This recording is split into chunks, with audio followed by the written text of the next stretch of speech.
less antisocial than those high-powered motorbikes. What do you make of that lot?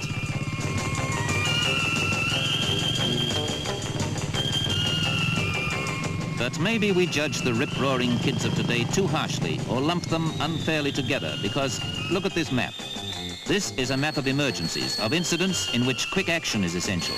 And that's where those rip-roaring kids come into the picture. This is the volunteer emergency service in action. A hospital urgently needs a blood sample for cross-matching after an accident. It's a job for one of the ton-up boys.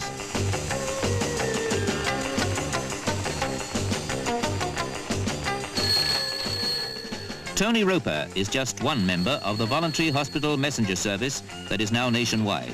It's a service that started 5 years ago when a postal dispute held up the distribution of smallpox vaccine, and a group of young motorcyclists stepped in. Now they carry drugs and documents, medical specimens and what have you between clinics and hospitals. So those rip-roaring kids, like this one, are doing a job that can often be a matter of life and death.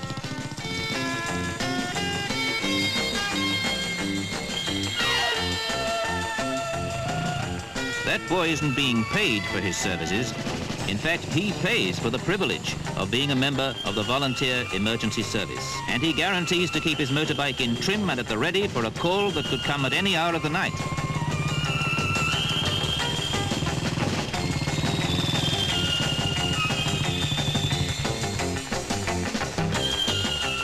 Sometimes there's a mass call-out when, for instance, the police ask for help to search for a missing child.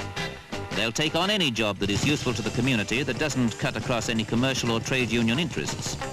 Some of them have roped their parents into the organization, and car owners drive hospital patients and handicapped people on urgent journeys. Some of the members don't own motor vehicles and have joined simply to man the switchboard and work at headquarters.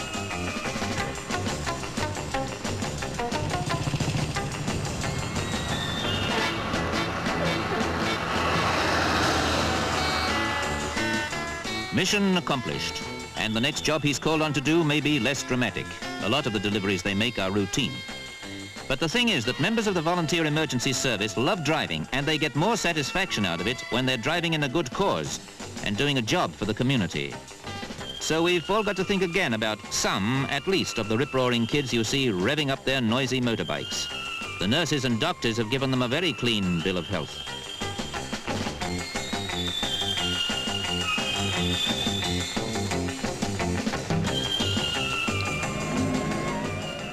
Some of those black jacket rockers on motorbikes are immoderate, to say the least of it.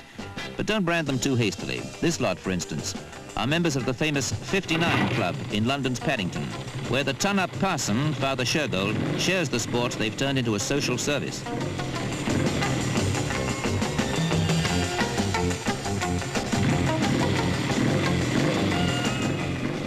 The craze for speed and noise is accepted as a teenage mania, an adolescent activity.